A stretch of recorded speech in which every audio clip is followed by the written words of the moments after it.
바로 제가 대신해서 그 자리를 채워보도록 하죠. 불나방 대표 요니킴입니다. 네. 그리고 저도 OX 종목과 마감의 살 종목을 전해드릴 테니까요. 한번 확인해 보도록 하죠. 첫 번째 종목은요. 카카오페이로 이야기 나눠보겠습니다. 카카오페이가 경영진에서 이제 주가 회복을 선언을 했는데 과연 이게 우리가 믿어도 되는 건지 투자자분들의 의견이 분분합니다. 저와 우리 사용자 사장님의 의견은 동일할지 OX 확인해 보시죠. 5로 일치가 되었습니다. 제 의견이 그 의견이죠. 그래요. 네, 말씀해 주실까요? 일단은 굉장히 안 좋은 이슈가 있었습니다. 이 경영진이 정말로 거의 100%에 달하는 차익을 내고서 매도를 했다라는 부분 때문에 굉장히 지금 개인 주주들이 좀 뿔이 났죠. 그러면서 주가도 상당히 곤욕을 치렀던 그런 부분인데요. 일단 남은 경영진 5명은 주식을 재매입하기로 했다는 얘기가 들려오고 있어요. 근데 뭐 비싸게 팔아서 싸게 산다 이런 거는 별로 감흥이 없을 수도 있거든요. 그렇죠. 개인 주주들한테는요. 이런 부분에다 더불어서 공동체 임원들이 상장 후에 2년 동안 보유 주식을 매도를 금지를 시키는 이런 부분들까지 같이 나오면서 어떤 주주 환원 정책이라던가 달래기 요건들이 계속 좀 충족이 되고 있는 것 같아요. 거기다가 일단은 새로 이제 신원근 신임 대표이사가 취임을 하면서 이런 부분들에서 여러 가지 테스트들이 좀 필요할 것 같습니다. 토스증권 같은 경우에도 일단은 자본 규모가 카카오페이 증권이 토스증권의 2배가 넘어가요.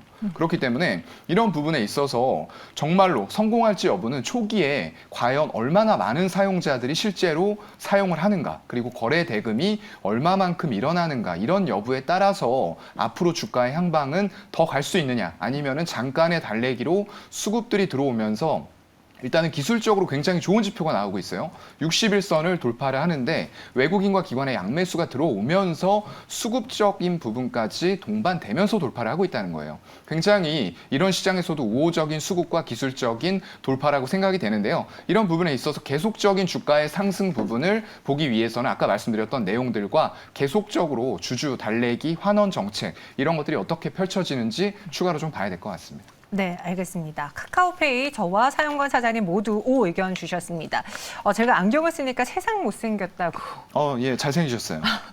안경이 너무나 안 어울린 사람 이렇게 처음 봤다고 하는데 여러분 저도 안경이 어울리는 지적인 요니킴 대표로서 참여합니다. 두 번째, 일동제약에 대한 의견은 어떨까요? 코로나19 치료제 모멘텀 아직 안 끝난 것 같습니다. 물론 고점 대비는 많이 내려왔죠. 일동제약 갖고 계신 분들 더 들고 가는 게 좋을지 아니면 매도하는 게 좋을지 OX 의견 확인해 보죠. X로 일치가 됐습니다. 저도 개인적으로 일동제약의 경우에는 변동성이 너무 크다라는 게 좀 마음에 걸리고 사실 오른다고 할지언정 이전의 영광까지 보기는 힘들지 않을까. 맞아요. 일단은 추가적으로 주가는 변동성에 의해서 그리고 테마가 지금은 붙어 있는 상황이기 때문에 물론 더 움직일 수 있다라고는 생각은 합니다. 하지만 지금 구간에서 이제 신규 매수라던가 이런 부분들을 고려를 해봤을 때에는 사실상 이 팬데믹에서 엔데믹으로 전환을 하고 있잖아요. 풍토병으로 전환을 하는데 독감 같은 쪽에 사실상 치유제가 있나요? 없습니다. 없죠. 예, 독감 이런 것도 백신을 이제 맞기는 하지만 그런 것들이 원천 차단을 해준다거나 어떤 특효약이 있고 이런 부분들이 아니란 말이에요. 그래서 지금도 감기약 같은 것들이 굉장히 많이 팔리고 있잖아요. 기존에 나와 있는 약들을 가지고 치료할 수 있을 정도의 어떤 부작용이라고 해야 되나요? 그런 것들이라는 거죠. 그렇기 때문에 어떤 새로운 부분들이 아닌 상황에서 과연 치료제가 얼마만큼 의미를 가질 수가 있겠느냐에 대해서는 항상 저는 코로나 치료제는 먹는 것이던 어떤 주사제건 모두 다 좀 이렇게 생각을 하고 있거든요. 그래서 테마성으로 올라왔던 부분들은 이제는 그만 좀 놓아주어야 되는 시기가 아닌가라고 생각을 하고요. 이게 또 변이라는 부분이 있잖아요. 변이가 됐을 때 과연 대응이 또 가능할 것이냐 아니면은 또 임상 천문학적인 비용 들여서 할래 이렇게 갈 수가 있는 부분들이에요. 그래서 이거는 일단은 조금은 옆으로 제쳐놓고 코로나 치료제가 아닌 당뇨병 치료제라던가 그리고 비알코올성 지방간염 치료제 이런 쪽에서 신약 개발의 어떤 성공적인 임상 여부 이런 것들이 훨씬 더 중요한 구간으로 들어왔다. 주가는 이미 너무 과대평가가 되어 있는 구간이다라고 보도록 하겠습니다. 주가는 과대평가되어 있는 구간이다라고 의견 주셨습니다. 그럼 마지막으로 오늘장 급등한 한솔 로지스틱스 알아보도록 하죠. 상하이 봉쇄 반사이익으로 인해서 오늘 물류주들이 갑자기 또 급등을 하더라고요. 한솔 로지스틱스에 대한 의견 어떤지 열어보도록 하죠. OX 의견 나뉘어졌는데 네.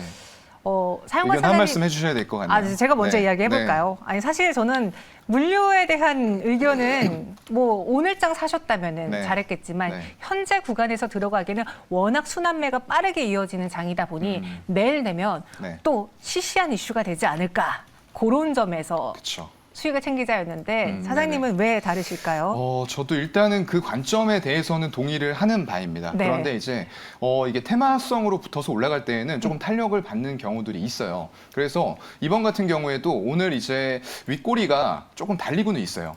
하지만 추가적으로 물류가 아직 상하이가 완전하게 봉쇄가 된 상황은 아니에요. 선적이라던가 하역 같은 것들이 지금 원활하게 진행이 되고 있는 가운데에서 우려감이 나오는 거거든요. 만약에 이게 현실화가 된다라고 하면은 어떤 공급 부분보든 생산 차질 이런 부분보다는 물류 대란 쪽이 결국에는 핵심이 될 거거든요. 그렇다고 했을 때 한솔로지스틱스 일단은 윗꼬리를 길게 줬었던 한 5,200원? 그 정도 부분까지는 추가적으로도 상승이 가능할 것이다라고 좀 보는 관점에서 일단 5를 드렸던 거고요. 일단 뭐 국제물류, 컨테이너 운송, 트럭 운송, 해상과 항공 포워딩을 하고 있는 물류 기업이라고 생각을 하시면 됩니다. 상하이항이 컨테이너 물동량 기준으로는 글로벌 세계 1위예요. 1위의 물동량을 가지고 있는 만큼 여기가 만약에 폐쇄가, 봉쇄가 돼버린다라고 했을 때에는 전 세계 공급망의 혼란이 가중이 될 것 같고요. 운임비가 추가 상승한다고 했을 때 단기적으로 주가를 끌어올릴 만한 모멘텀들, 실적으로 연동될 수 있을 만한 단기적인 모멘텀은 분명히 나올 것이라고 보고 있습니다. 알겠습니다. 한솔 로지스틱스 OX 의견 나뉘어졌지만요. 여러분들 한번 잘 참고해 보시고요. 저희 지금 안에서 네. 사무실에서 국장님께 네. 긴급 연락이 왔습니다. 정윤이 왜 갑자기 안경을 썼니?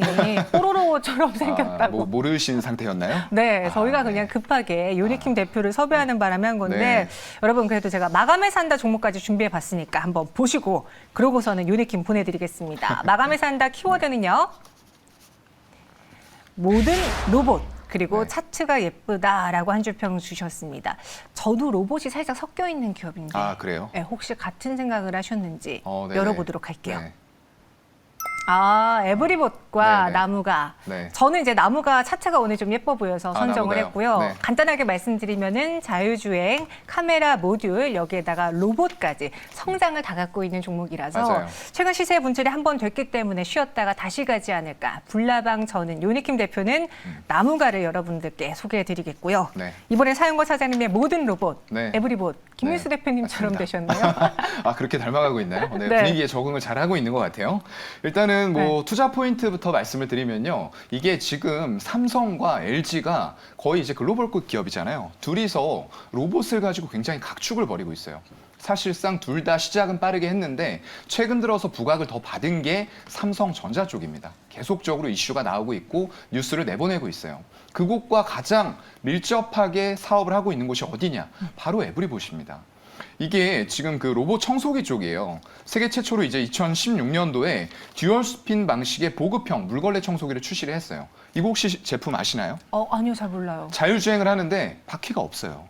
그럼요? 떠서 걸레가 걸레를 가지고 밀면서 방향을 잡습니다. 네, 굉장히 신기하죠? 네. 그런 방식으로 하고 있기 때문에 이게 단순히 로봇 청소기, 옛날에 로봇 청소기 하면 정말로 어디 가서 이렇게 콕 박혀가지고 집으로 안 돌아가요. 굉장히 답답하고 쓸모없는 제품이었는데 지금 더 이상 그렇지가 않다는 거예요. 거기다 이제 비스포크와 관련된 어떤 AI, 제트로봇 이런 것들 지금 나오고 있는데 굉장히 혁신적으로 기술이 발달을 하고 있다. 거기에까지 자율주행이 적용이 되고 있구나라는 부분들을 제가 새삼스럽게 좀 느끼고 있는 그런 부분이고요. 일단은 삼성전자 협업을 통해서 지속적으로 신제품이 나오고 홈쇼핑을 통해서도 판매가 굉장히 잘 되고 있어요. 그러면서 18년에서 20년까지 3년간 국내 점유율 1위를 달성을 했습니다. 아마 작년에도 괜찮은 실적을 보였을 것 같고요. 그래서 20%가 넘는 영업이익률을 보여주고 있어요. 벤처기업협회에서 올해 주목할 벤처기업으로 선정을 했어요. 단순히 이게 로봇 청소기, 그냥 청소만 하는 것이라고 생각을 했으면 이렇게 선정이 안 됐을 거거든요. 그런데 굉장히 주안점을 여기다가 두는 거죠. 일단은 뭐 자율주행이 또 들어가는 거고요. 인공지능 부분까지도 접목이 되면서 로봇, 제가 항상 말씀드리는 4차 산업의 모든 것들이 여기에 다 포함이 되어 있는 겁니다. 그렇기 때문에 향후에 과연 이런 로봇 청소기 기업이 삼성과 협업을 해나가면서 어떤 식의 로봇이 무엇이 출시될지 굉장히 저는 궁금해지는 그런 부분들이고요.